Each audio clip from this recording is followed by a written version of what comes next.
कहानी की शुरुआत में हम जूलिया और ऑस्कर नाम के दो साइंटिस्टों को बर्फ से भरे हुए एक इलाके में कुछ एक्सपेरिमेंट करते हुए देखते हैं, जिसके लिए उन्हें बर्फीले पानी में बम डालकर कुछ धमाके करने पड़े। तभी उन्हें हेड क्वार्टर्स से कॉल आया। उन्हें चेतावनी दी गई कि उनकी लोकेशन पर बहुत ही खतरनाक तूफान आने वाला है, इसलिए जल्द से जल्द जूलिया और ऑस्कर को वहां से निकलना होगा। उनके नजदीक घूम रही एक रशियन सबमरीन ने कुछ अजीब और तेज आवाज महसूस की, जो उन्हें भी खास समझ नहीं आई। सबसे हैरानी की बात यह थी कि समुद्र की लहरें नीचे से ऊपर की तरफ उठ रही थीं। जूलिया के स्कैनर्स अजीब तरीके से काम करने लगे और उनके कैंप के आसपास की बर्फ भी तेजी से टूटने लगी।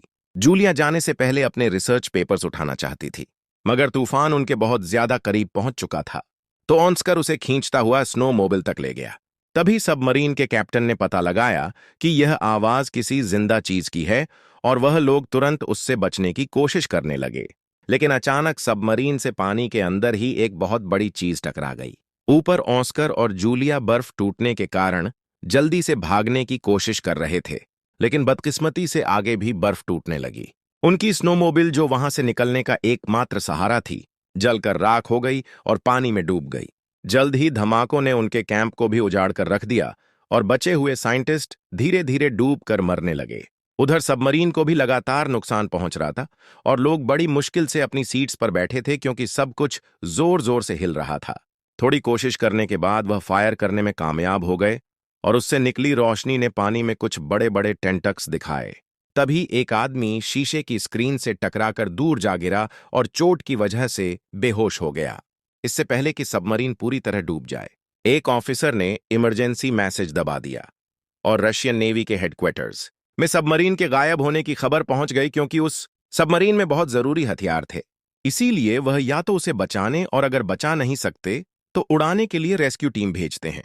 इस मिशन को विक्टर लीड करेगा, जो पानी में फंसी हुई सबमरीन के कैप्टन का भाई है। उनका परिवार परेशान था कि कहीं विक्टर भी वहां गायब ना हो जाए। उसकी मां को बहुत ज्यादा टेंशन हो रही थी, इसीलिए उन्होंने विक्टर को एक घड़ी दी जो कि विक्टर के पिता की थी, जो अब इस दुनिया में नहीं है। उन्होंने कहा कि यह तुम्हारी रक्षा करेगी, वह जहां भी होंगे तुम्हारा ध्यान रखेंगे। उस रात विक्टर डॉग्स पर पहुंचा तो उसे पता चला कि उसके पिता के पुराने दोस्त एडमिरल ओलेशेंस्की भी मिशन पर जा रहे हैं। अब उसे चिंता होने लगी कि मिस्टर ओलेशेंस्की इस काम के लिए कुछ ज्यादा ही बूढ़े नहीं हो चुके हैं। यह बुढ़ा मरेगा नाम मेरा हो जाएगा। जैसे ही विक्टर सबमरीन में चढ़ा, तभी क्रू मेंबर्स कंप्लेंट करने लगे कि उन्हें छुट्टी से जल्दी वापस बुला लिया गया। दूसरी ओर जूलिया और ऑस्कर उस बर्फीले तूफान में भटक रहे थे। फोन से सिग्नल पकड़ने की कोशिश में जूलिया का ध्यान भटक गया और वह एक गहरी खाई में गिरने ही वाली थी कि तभी ऑस्कर ने उसे ऐन वक्त पर पकड़ लिया। उसी वक्त जूलिया के फोन में एक ऑनेल रिग का सिग्नल मिला और सिग्नल मिलते ही उसने कॉल मिला दी। लेकिन उस बर्फीले तूफान की वजह से बहुत ज्यादा शोर था और रिग के लोग उसकी बात नहीं समझ पाए। थोड़ी देर बाद सिग्नल चला गया और कॉल कट गई। ऑस्कर अब बहुत फ्रस्ट्रेट हो चुका था। उसने एक फ्लेयर गन आसमान की तरफ चलाई और थकान के मारे जमीन पर बैठ गया। अगली सुबह सबमरीन दूसरी सबमरीन के गायब होने वाली जगह पर पहुंची।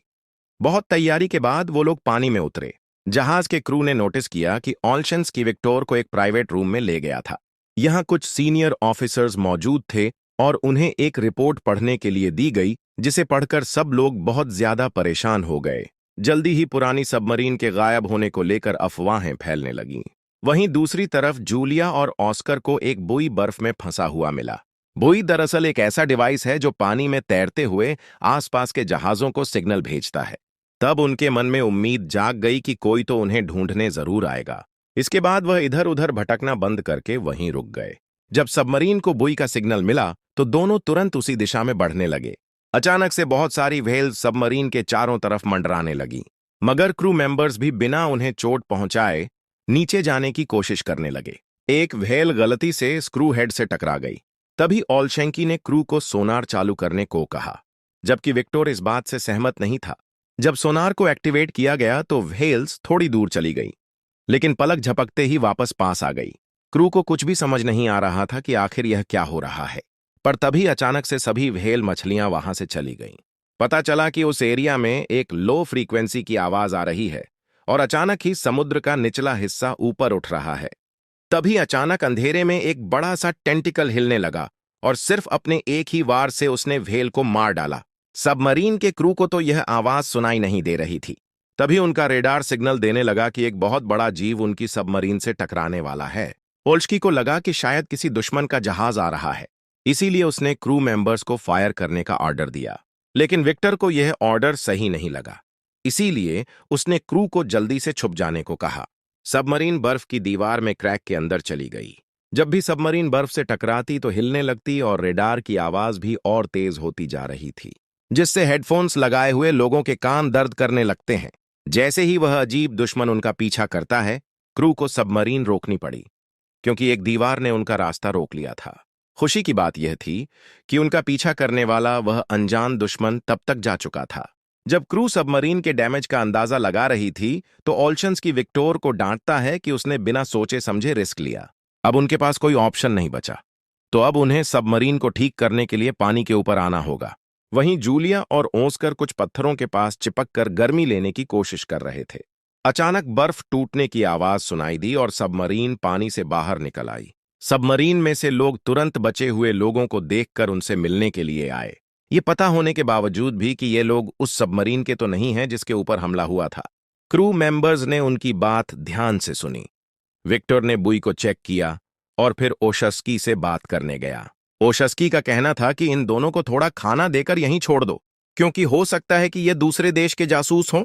लेकिन विक्टर ने उन पर थोड़ी दया करते हुए उन्हें सबमरीन में बैठा लिया। मरम्मत का काम पूरा होते ही सबमरीन फिर से पानी में चली गई और उन्होंने बुए के पास सर्च करना शुरू किया। मेडिकल चेकअप के बाद जूलिया और ऑस्कर को खाना दिया गया। फिर विक्टर ने उन्हें मैप दिखाकर उनके कैंप की लोकेशन पूछी और साथ ही यह भी पूछा कि क्या उन्होंने कुछ अजीब देखा है। जूलिया बताती है कि उन्होंने वहां बड़े बड़े धमाके देखे थे। विक्टर को लगा कि शायद यही उसके भाई की सबमरीन के डूबने की वजह है। सारा क्रू आगे की योजना के बारे में बात करने लगा, लेकिन ओशस्की ने कहा कि हमें वापस चलना चाहिए, क्योंकि थोड़ी देर पहले रडार में जो भी चीज थी वह खतरा वापस आ सकता है। अगर हम पर फिर से अटैक हुआ तो इमरजेंसी सिग्नल भेजना तक मुश्किल होगा। लेकिन विक्टर अपने भाई को ढूंढने के लिए बेचैन था और ऑर्डर देता है कि सबमरीन जूलिया के कैंप की तरफ ले चलो। ओशस्की ने विक्टर को दूर ले जाकर चेतावनी दी कि यह दूसरी बार है जब उसने गलत फैसला लिया है। अगर एक और बार ऐसा हुआ तो सब कुछ खत्म हो जाएगा। विक्टर ने अपने एक साथी को समझाया कि हमें जल्दी करनी होगी, क्योंकि अगर दूसरी सबमरीन में कोई जिंदा है तो उसके पास ऑक्सीजन कमी ही बची होगी। तभी जूलिया को एक अजीब सी आवाज सुनाई दी। ऑस्कर कहता है कि यह सोनार की आवाज है जो दूसरी सबमरीन को ढूंढ रही है। खोज कुछ देर तक चलती रही, लेकिन फिर रेडार दिखाता है कि वह अजीब दुश्मन फिर से उनका पीछा कर रहा है। विक्टर ने क्रू से कहा कि पहले की तरह एक छुपने की जगह ढूंढो, लेकिन इस बार उनके आसपास कोई इस तरह की जगह नहीं थी। लेकिन वहीं पास में एक ओनेल रिग मौजूद थी, तो विक्टर ने सोचा कि वहां पर छुपने की जगह मिल सकती है। जब सबमरीन पानी की सतह पर आने के लिए तैयार हो रही थी, तब ओनाइल रिग के सभी वर्कर्स समुद्र से उठ रहे बड़े बड़े टेंटिकल्स को देखकर हैरान रह गए। उन्होंने तुरंत अलार्म बजा दिया। टेंटिकल्स रिग पर अटैक करना शुरू कर देते हैं और सारी बिल्डिंग गिरने लगती है। कई जगह तो जबरदस्त धमाके भी होने लगे। बहुत से वर्कर्स ने घबराकर भागने की कोशिश की, लेकिन उनके पास कहीं जाने की जगह ही नहीं थी, क्योंकि पूरा का पूरा स्ट्रक्चर ही टूट रहा था। जैसे ही सबमरीन का कांटेक्ट रिग से टूटा तो विक्टर पेरिस्कोप की मदद से यह देखने की कोशिश करने लगा कि आखिर चल क्या रहा है। जब उसने बड़े बड़े टेंटिकल्स को रिग को तबाह करते हुए देखा तो वह डर गया। उसने यह दृश्य स्क्रीन पर भेजा ताकि पूरा क्रू यह देख सके कि वह किससे लड़ रहे हैं, उनका दुश्मन कितना बड़ा है। जब रेग पूरी तरह से खत्म हो गई तो वह अजीब मॉन्स्टर फिर से सबमरीन का पीछा करने लगा, जिसके बाद उन्हें सबमरीन को तुरंत मोड़ना पड़ा। ओशस्की सोचने लगा कि विक्टर का क्रू को वह बड़ा सा मॉन्स्टर दिखाना उसकी तीसरी गलती थी, और उसने सीधे तौर पर कहा कि अब से लीडरशिप मैं संभालूंगा। उसने जल्दी से कहा कि 2 टॉर्पिडो इसके ऊपर दाग दो और वह सीधा टारगेट को जाकर लगे। इस पर ओशस्की ने कहा कि ऐसे किया जाता है काम, लेकिन उसका चेहरा मरे हुए फूल की तरह मुरझा गया। जब एक ऑफिसर कहता है कि दुश्मन अब भी जिंदा है और अब और गुस्से में आगे बढ़ रहा है और टॉर्पिडोज छोड़े जाते हैं। एक और धमाका होता है, मेन टारगेट को फिर से लगता है, लेकिन यह भी उस बड़े से मॉन्स्टर को मारने के लिए काफी नहीं था। मॉन्स्टर सबमरीन का पीछा करता रहता है और ओलशेंस की डर के मारे कुछ नहीं कर पाता। तब विक्टर ने फिर से कमान संभाली और क्रू से कहा कि जितना हो सके सबमरीन को तेज भगाओ। वो लोग उस मॉन्स्टर के ज्यादातर अटैक्स से बच गए, लेकिन एक टेंटिकल सबमरीन को लगा, जिससे सबमरीन को थोड़ा नुकसान तो पहुंचा। वहां पर काम कर रहे लोगों को भी बहुत चोट आई। विक्टोर का भी सर टकरा गया और उसे चक्कर आने लगे। कुछ कंप्यूटर्स में शॉर्ट सर्किट हो जाते हैं और एक कंप्यूटर तो एक आदमी के ऊपर गिर गया।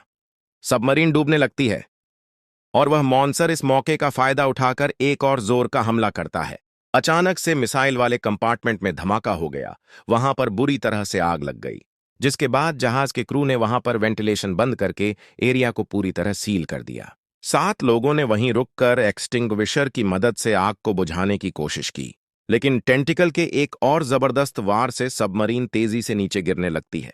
रडार दिखाता है कि उस जानवर ने उन्हें चारों तरफ से घेर लिया है। जब क्रू ने ध्यान से देखा तो पता चला कि वह मॉन्स्टर एक क्रैकन है। आज के ऑक्टोपस का एक बहुत बड़ा रूप क्रैकन के बारे में पुराने समय में बहुत सी कहानियां लिखी गई हैं। अब क्योंकि उनके पास एक आखिरी मिसाइल बची है, तो उसे बहुत सोच समझकर इस्तेमाल करना होगा। वो लोग आपस में डिस्कशन करने लगे कि आगे क्या करना चाहिए। विक्टर ने कहा कि सबमरीन को साइलेंट मोड पर ले जाओ, क्योंकि समुद्री जानवर आमतौर पर आवाजों से शिकार करते हैं। इसी वजह से टॉर्पिडो रूम में मौजूद वर्कर्स को आग बुझाने का काम रोकना पड़ता है, जिससे वहां पर कार्बन डाइऑक्साइड और कार्बन मोनोऑक्साइड के लेवल बढ़ने लगे। क्रैकन की आवाज कम्युनिकेशन ऑफिसर के कानों में बुरी तरह चुभ रही थी। टॉर्पिडो वाले कमरे में मौजूद लोग सोचने लगते हैं कि क्या हम ऐसे ही मर जाएंगे, लेकिन खुशकिस्मती से विक्टर का प्लान काम करने लगा और वह क्रैकन वहां से दूर चला गया। अब वह लोग दोबारा से अपने काम पर लग सकते हैं, लेकिन तब तक आग इतनी ज्यादा फैल चुकी थी कि थोड़े से एक्सटिंग्विशर्स से बुझाना पॉसिबल ही नहीं था। कुछ लोग आग से जलने लगे और तभी विक्टोर ने सबको कहा कि कंपार्टमेंट खाली कर दो, जो चीज जल रही है जलने दो, बस अपनी जान बचाओ। कुछ ऑफिसर जब फायर एरिया से बाहर निकल रहे थे तो वह बुरी तरह से घायल हो गए, लेकिन बाकी के क्रू ने उन्हें दरवाजे के पार ले आने में उनकी मदद की। आखिरी सेकंड में दरवाजा बंद कर दिया गया ताकि आग बाकी हिस्सों तक ना पहुंच सके। टॉर्पिडो कंपार्टमेंट का प्रेशर कंट्रोल करके आखिरकार आग बुझा दी जाती है। यह वहां पर लोगों के होते हुए नहीं किया जा सकता था। इसके बाद जो लोग अभी भी ठीक थे उन्हें रिपेयर का काम दे दिया गया और जो लोग घायल थे उन्हें इन्फरी या उनके कमरों में भेज दिया गया। ऑस्कर और जूलिया ने उनकी चोटों का इलाज करने में मदद की, जिससे क्रू उन पर भरोसा करने लगा। बाद में विक्टर क्रू से उनके विचार पूछता है कि अब क्या करना चाहिए। सभी कहते हैं कि हमें वापस जाना चाहिए, क्योंकि हमें दूसरी सबमरीन की लोकेशन का कुछ नहीं पता और क्रैकन से बचने के लिए कोई सुरक्षा नहीं है हमारे पास। ओवेल्शस्की ने विक्टर को याद दिलाया कि तुम्हारे पिता एक हीरो थे जो एक सबमरीन इंसिडेंट में लोगों को बचाते हुए शहीद हुए थे। काफी सोचने के बाद अब विक्टर भी मान गया कि वापस चलने में ही भलाई है। जब सबमरीन घर लौटने लगी, विक्टर अपने पिता की लिखी हुई आखिरी चिट्ठी पढ़ता है। तभी जूलिया उसके कमरे में आई और देखती है कि वहां पर कुछ पक्षी थे। विक्टर ने बताया कि उन्हें ऑक्सीजन लेवल चेक करने के लिए रखा गया है। जूलिया ने उससे एक मैप मांगा और सभी लोकेशनेशंस दिखाई जहां पर उन्होंने क्रैकन को देखा है, और अपने कैंप की भी लोकेशन बताई। वह कहती है कि पुरानी कहानियों के हिसाब से इस जानवर ने पहले भी कई जहाजों पर हमला किया है, लेकिन फिर अचानक ही वह गायब हो गया। इसीलिए कई साइंटिस्ट मानते थे कि क्रैकन किसी गहरी नींद में चला गया है। जूलिया ने बताया कि हमने जिन धमाकों का इस्तेमाल किया था, शायद वह क्रैकन के छुपे हुए घर पर लगा दिए। इसी वजह से शायद वह जाग गया है।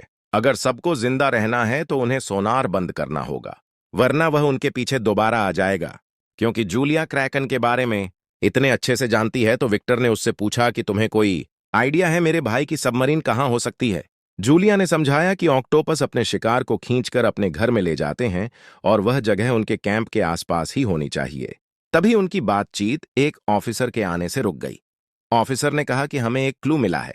वह साइलेंट मोड के समय की रिकॉर्डिंग सुनाता है, जिसमें सबको सुनाई देता है कि कोई किसी मेटल पर बार बार थक थक कर रहा है। वह सिग्नल को ट्रैक करते हैं और यह कंफर्म होता है कि यह जूलिया के कैंप के पास से आ रहा है। इसका मतलब साफ था कि दूसरी सबमरीन में अभी भी कुछ लोग जिंदा हैं। विक्टर ने सबको बुलाया और कहा कि देखो, हमारे फौजी उस सबमरीन में बंद हैं, जिंदगी और मौत के बीच जूझ रहे हैं। वह अगर उन्हें हम नहीं बचाएंगे तो कौन बचाएगा। ये मत सोचना कि मैं सिर्फ अपने भाई के लिए वहां जाना चाहता हूं। अगर तुम में से कोई भी वहां होता तो मैं एक आदमी के लिए भी यही करता।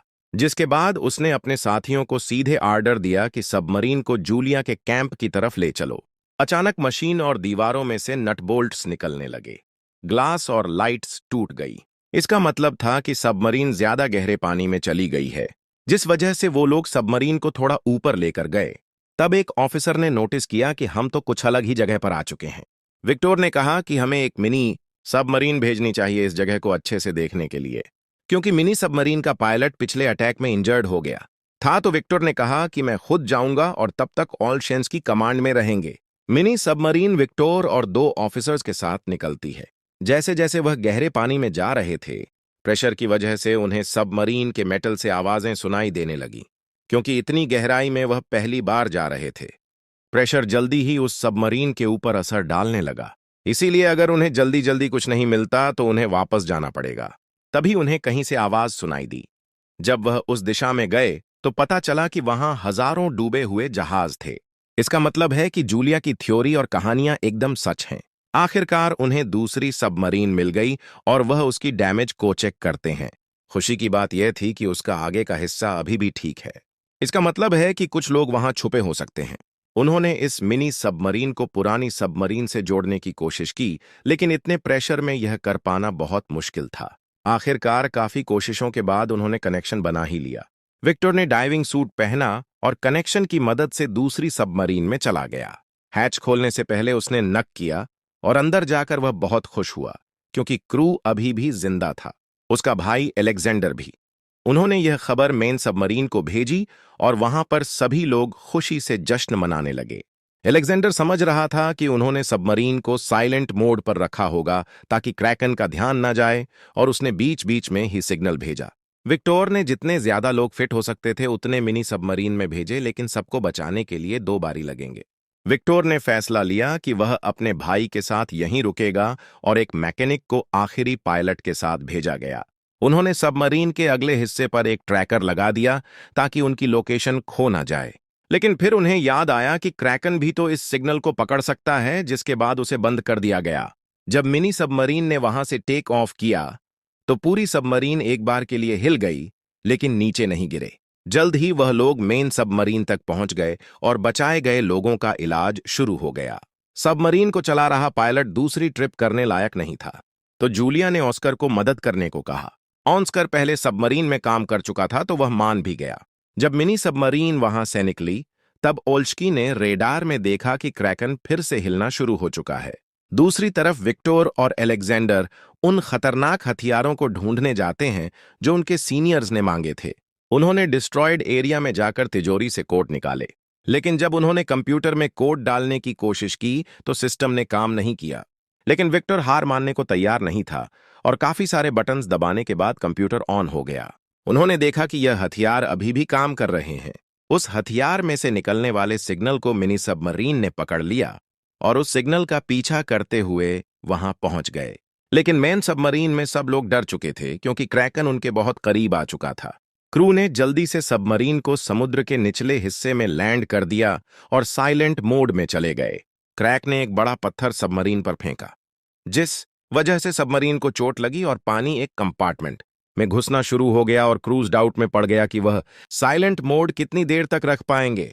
जल्द ही मिनी सबमरीन विक्टर की लोकेशन तक पहुंच गई और जब डॉकिंग हो रही थी तब गलती से ट्रैकर ऑन हो गया। ट्रैकर मेन सबमरीन पर अटैक करने ही वाला था, लेकिन ट्रैकर का सिग्नल पाते ही वह अपनी गुफा की तरफ बढ़ा। ऑल्स्की ने क्रू को आर्डर दिया कि जल्दी से इस मौके का फायदा उठाकर ऊपर चलो। इसी दौरान विक्टोर पाइप के थ्रू हथियारों वाले कमरे तक पहुंचने की कोशिश कर रहा था, जो क्रैकन के हमले की वजह से ब्लॉक हो गया था। एलेक्जेंडर ने मिनी सबमरीन के डॉग की आवाज सुनी और अपने क्रू को जाने के लिए कहा, जबकि वह अपने भाई का इंतजार करने लगा। आखिरकार विक्टोर हथियारों वाले कमरे में पहुंच गया और उसने मिसाइलों के अंदर कोड डालना शुरू कर दिया, जबकि एलेक्जेंडर कंप्यूटर में कोड डाल रहा था। हथियार लोड होने में थोड़ा टाइम लग रहा था। इसी बीच क्रैकन ने उन्हें ढूंढ लिया। सभी लोग उसके हमले के लिए मानसिक तौर पर तैयार थे। जब उसके टेंटकल्स सबमरीन के चारों तरफ घूम रहे थे, दोनों भाई आपस में बात करते हैं और अपनी पुरानी लड़ाइयों के लिए एक दूसरे से माफी मांगते हैं। क्रैकन ने एक झटके में सबमरीन का आधा हिस्सा तोड़ दिया, लेकिन वह हिस्सा तो पहले ही खाली था। क्रैकन अब दोबारा अटैक करने ही वाला था। दोनों भाइयों ने एक साथ बटन दबा दिया ताकि हथियार फायर हो सके। अब पानी सबमरीन में घुसने लगा तो विक्टर जल्दी से पाइप के थ्रू वापस अलेक्जेंडर के पास गया। वो हथियार जल्द ही खुद ब खुद फटने वाले थे। तो दोनों भाई तेजी से निकलने की कोशिश करते हैं। सबमरीन अब डूब रही थी और जोरदार लहरों की वजह से कॉरिडोर में पानी आ रहा था, जिस वजह से दोनों भाई अलग हो गए। विक्टर ने अलेक्जेंडर को ढूंढते हुए उसका हाथ पानी से बाहर निकलते हुए देखा। विक्टर ने तुरंत उसका हाथ पकड़ा और अपने पास खींचने लगा, जब तक अलेक्जेंडर सही सलामत उसके पास नहीं आ गया। दोनों भाई सीढ़ियां चढ़कर मिनी सबमरीन में घुस गए और दरवाजा बंद कर लिया ताकि पानी अंदर ना आ सके। अब सिर्फ 2 मिनट बचे हैं धमाके के लिए, लेकिन मिनी सबमरीन लॉन्च नहीं कर पा रही थी। जब वह लोग मेन सबमरीन के साथ जुड़े जुड़े नीचे गिरने लगे तो विक्टर को इमरजेंसी लीवर याद आया। उसे खींचते ही मिनी सबमरीन आखिरकार डिस्कनेक्ट हो गई।